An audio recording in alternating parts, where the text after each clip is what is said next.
Triệu Lệ Dĩnh bị cấm hoạt động nhiều năm vì tình cảm thầm kín, bị một người phụ nữ kiện, từ đỉnh cao của các chương trình tạp kỹ đến sự lắng đọng nhẹ nhàng. Hình ảnh Hà Cảnh một mình ăn bún gạo sau khi trải qua bê bối bảo mẫu thật đau lòng. Mặc dù tòa án phán quyết ông vô tội, nhưng sự nghiệp của ông không còn như trước nữa. Bây giờ anh ấy đã chuyển sang các chương trình văn hóa, sử dụng phẩm chất nghề nghiệp của mình để chứng minh rằng hào quang rồi sẽ phai nhạt, và chỉ bằng cách duy trì nhịp điệu, người ta mới có thể đối phó với sự vô thường của cuộc sống. Khi Hà Cảnh vững vàng trở thành người dẫn chương trình số 1 của đài truyền hình Hồ Nam, tài năng của anh thực sự không thể diễn tả được. Nếu Sa Bây Ninh bắt đầu nói, bạn phải theo nhịp điệu của anh ấy. Triệu Lệ Dĩnh thậm chí còn nói ngay tại chỗ, hãy nghĩ đến tôi. Không ai ngờ rằng khi đang ở thời kỳ hoàng kim, ông lại bất ngờ bị bảo mẫu kiện. Sau đó, đủ loại tin tức tiêu cực xuất hiện và một số chương trình của anh đã bị thông báo tạm dừng. Anh ta đột nhiên rơi từ đỉnh xuống đáy. Sau khi bức ảnh này được công bố, mọi người mới nhận ra rằng ông đã 51 tuổi, không có vợ con và cách sống của ông thực sự khiến người ta phải kinh ngạc. Quán bún gạo xuất hiện một cách giản dị vào tháng 2 năm 2024. Cư dân mạng tình cờ gặp He Ji-ong tại một quán mì gạo lâu đời nổi tiếng ở Trường Sa. Cảnh tượng khá ấm áp. Trong ảnh, anh ấy mặc một chiếc áo khoác màu đỏ tía và quàng một chiếc khăn màu xám quanh cổ. Anh ấy đang ngồi một mình ở bàn ăn trong góc, lặng lẽ thưởng thức bữa ăn. Anh ấy vẫn khiêm tốn và chu đáo trong suốt bữa ăn, không hề có dấu hiệu khiến bất kỳ ai trong nhà hàng phải ngoái nhìn lần thứ hai. Theo đoạn video được công bố, He Ji-ong đã gọi một bát mì gạo thịt bò Trường Sa có hình thức cổ điển. Trong lúc ăn, thỉnh thoảng anh ấy lại nhìn xuống điện thoại. Sau khi ăn xong, anh ta đứng dậy, trả tiền rồi rời đi. Trong suốt quá trình, không có nhân viên nào đi cùng anh, cũng không có người qua đường nào đến xin chữ ký hay chụp ảnh. Hoàn toàn khác với khung cảnh náo nhiệt khi anh thường ra ngoài. Bạn biết đấy, vào tháng 11 năm 2016, He Ji-ong, với tư cách là người phát ngôn của một thương hiệu khí đốt trong nước, đã thúc đẩy kiến thức về sử dụng khí đốt an toàn ở Thái An, Sơn Đông. Có quá nhiều người hâm mộ và phóng viên có mặt tại hiện trường đến nỗi đường xá bị chặn. Vì có quá nhiều fan và người qua đường đến xem nên He Ji-ong không thể lên sân khấu một cách suôn sẻ và phải chào fan bằng giọng nói để đảm bảo trật tự tại hiện trường. Khi cảnh tượng không ai quan tâm bị phanh phui, nhiều cư dân mạng đã than thở, thầy Hà, người từng được cả mạng khen ngợi, sao giờ lại thành ra thế này? Người đàn ông 51 tuổi bị bảo mẫu kiện, có lẽ có thể nói rằng mọi thay đổi có thể phải bắt đầu từ năm 2023. Năm đó, một cư dân mạng có tên Julie đã vạch trần việc He Ji-ong không trả tiền công cho bảo mẫu dưới tên thật của mình và đã đưa ông ta ra tòa. Đây chính là Tô Lệ mà người dân tố cáo, đồng thời cũng là anh trai của Tô Dư, bảo mẫu trong gia đình Hạ Cảnh. Năm 2019, He Ji-ong thuê Su Yêu làm bảo mẫu tại nhà vì mẹ anh được chẩn đoán mắc bệnh Alzheimer và cần người chăm sóc. Tô Vũ rất cẩn thận trong công việc và chăm sóc mẹ của Hạ Cảnh rất chu đáo. Điều này khiến Hạ Cảnh vô cùng biết ơn bà. Bởi vì cả hai đều sinh nhật cùng ngày, hơn nữa Hạ Cảnh lại lớn tuổi hơn Tô Vũ nên hai người thân thiết như anh em ruột. Anh He Ji-ong cũng nhiều lần đăng bài trên mạng xã hội để cảm ơn cô đã chăm sóc mẹ anh. Ngoài ra, He Ji-ong còn yêu cầu Su Yêu đóng bảo hiểm xã hội dưới tên công ty của cha anh ta và để cô làm đại diện pháp lý cho công ty trong một thời gian ngắn.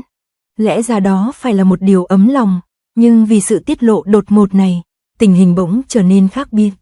Julie cho biết chị gái cô từng làm bảo mẫu, chăm sóc mẹ của He Ji-ong, người mắc bệnh Alzheimer trong nhiều năm, nhưng hiện tại đã bị sa thải. He Ji-ong không chỉ khấu trừ tiền lương của cô mà còn ép cô phải trở thành người đại diện hợp pháp của công ty. Theo ý kiến của Tô Dư, vì cô vừa là bảo mẫu vừa là đại diện pháp lý của công ty nên cô phải được hưởng thù lao tương ứng cho cả hai danh nghĩa và xứng đáng được đối xử gấp đôi.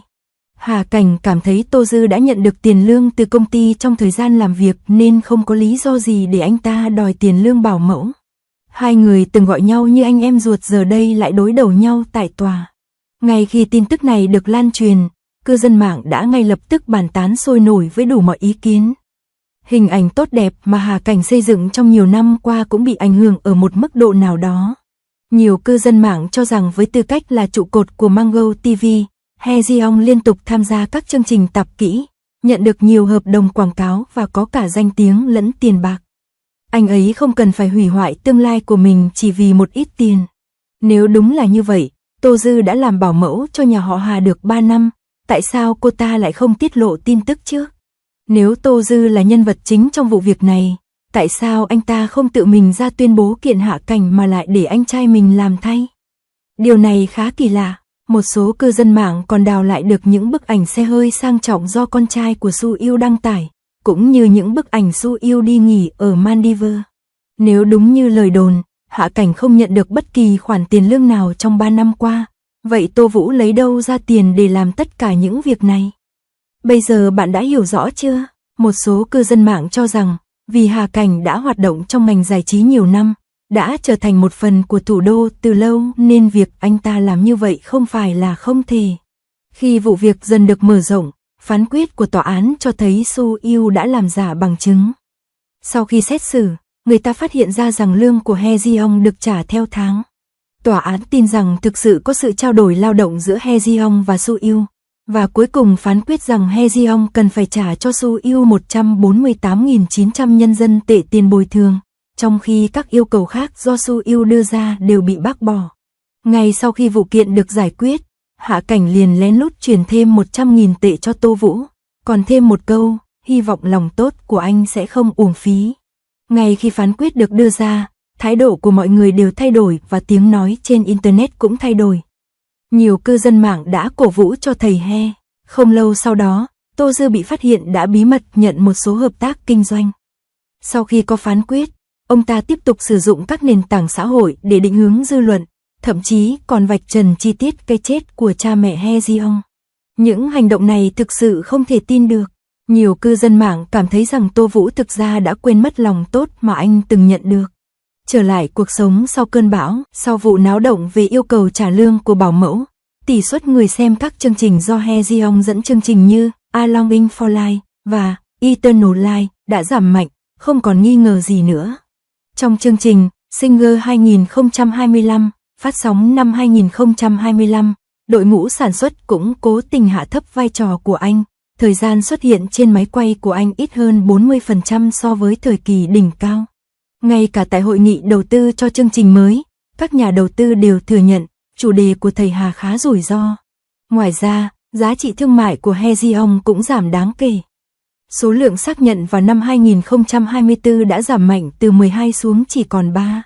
Tình trạng này khiến nhiều cư dân mạng thở dài. Mọi người đều cảm thấy khó tin khi ông Hà, người từng khiến Triệu Lệ Dĩnh công khai tỏ tình trên một chương trình tạp kỹ, lại có kết cục như thế này. Trên thực tế, câu trả lời đã được tiết lộ thông qua một chương trình tạp kỹ trước đó. Trong quá trình ghi hình một chương trình trước đó, He Ji-ong đã tiết lộ câu chuyện bên trong của một chương trình tìm kiếm tài năng. Một công ty đã ký hợp đồng với 100 người cùng một lúc. Nếu một trong số chúng trở nên phổ biến, 99 cái còn lại sẽ dần dần tiêu thụ bạn cho đến khi bạn chấm dứt hợp đồng. Cuối cùng, tất cả những gì bạn kiếm được là tiền thôi việc. Ngay khi câu nói này được thốt ra, cư dân mạng bắt đầu đoán xem câu nói đó đang ám chỉ công ty nào. Hiện nay, He Ji-ong đã dần rút lui khỏi mảng chương trình tạp kỹ và bắt đầu tập trung vào việc sáng tạo các chương trình văn hóa. Chuyên mục phỏng vấn văn hóa, hành trình của những cuốn sách mà ông lên kế hoạch đã mời các học giả như Yu Hua và San Ji Siang đến để nói về di sản văn hóa. Tác phẩm đạt điểm Double là 9,1 và được khen ngợi vì khôi phục bản chất thực sự của giới trí thức. Vào tháng 7 năm 2025, anh đã trả lời một cách bình tĩnh trong buổi phát sóng trực tiếp Singer 2025 và khéo léo giải quyết hiểu lầm đáng xấu hổ về việc hai cần bị loại. Khoảnh khắc giải cứu đạt 300 triệu lượt xem một lần nữa chứng minh đẳng cấp chuyên nghiệp của anh. Từ quan hệ anh em đến việc ra tòa, thiện chí ban đầu dần chuyển thành đối đầu. Cuộc đấu tranh giữa lợi ích và tình cảm khiến lòng người nặng trĩu. Sự đảo ngược này luôn khiến lòng người cảm thấy đặc biệt nặng nề. Sau khi cơn bão đi qua, bóng người đang lặng lẽ ăn cơm trong quán bún gạo lại xuất hiện trước mắt mọi người và chuyển sang chương trình văn nghệ. Đứng trên sân khấu, anh vẫn rất chuyên nghiệp, dường như vẫn còn cảm giác bình tĩnh và lắng đọng sau khi trải qua sự hối hả và nhộn nhịp. Triệu Lệ Dĩnh, từ vai phụ đến siêu sao quốc tế, con đường thành công đầy thử thách và biến đổi. Từ một trang trại ở vùng nông thôn Hà Bắc trở thành người phát ngôn cho một thương hiệu quốc tế, Triệu Lệ Dĩnh đã dành 7 năm làm diễn viên phụ để rèn luyện kỹ năng diễn xuất của mình. Cô đã trở lại với truyền thuyết Lục Trinh và đạt đến đỉnh cao mới với Gió mùa hè. Sau khi ly hôn, cô đã tăng 30 kg, học phương ngữ, đóng những vai điên rồ và biến cuộc sống nhà quê của mình thành một tấm huy chương quyết tâm. Số phận nằm trong tay tôi đã khiến cô trở nên rạng rỡ hơn ở tuổi 38 so với tuổi 20. Vào năm 2013, tên của một cô gái nông thôn bất ngờ trở nên lan truyền trên Internet. Cô đã trở lại với sự giúp đỡ của một bộ phim truyền hình và trở thành ngôi sao được yêu thích trên toàn cầu 7 năm sau đó. Nhưng không ai biết rằng đằng sau đó là 7 năm làm diễn viên phụ, sự im lặng sau ly hôn và cuộc chiến phản công Cam Go. Kịch bản của Triệu Lệ Dĩnh còn hấp dẫn hơn bất kỳ bộ phim thần tượng nào. Cô gái đóng vai hầu gái suốt 7 năm cuối cùng đã trở thành người chiến thắng trong cuộc sống. Có người mắng cô là diễn viên quê mùa, không xứng với người chồng cũ giàu có. Nhưng giờ đây khi nhìn lại những bộ phim cũ của cô, ngay cả những vai diễn qua đường cũng trở thành kinh điển. Tuy nhiên, người hâm mộ của Triệu Lệ Dĩnh lại kêu lên, tại sao cô ấy lại bị mắng? Ngược lại, chồng cũ của cô, Phùng Thiệu Phong, lại là người khá thoải mái. Anh đã tham gia 3 bộ phim truyền hình sau khi ly hôn và sự nổi tiếng của anh đều nhờ vào sức nóng còn sót lại của Truyện Chân Hoàn Truyện. Nhưng còn Triệu Lệ Dĩnh thì sao? Anh ấy đã trở lại đoàn làm phim một ngày sau khi ly hôn và trở lại với ca khúc Wind Blow in Pinellia.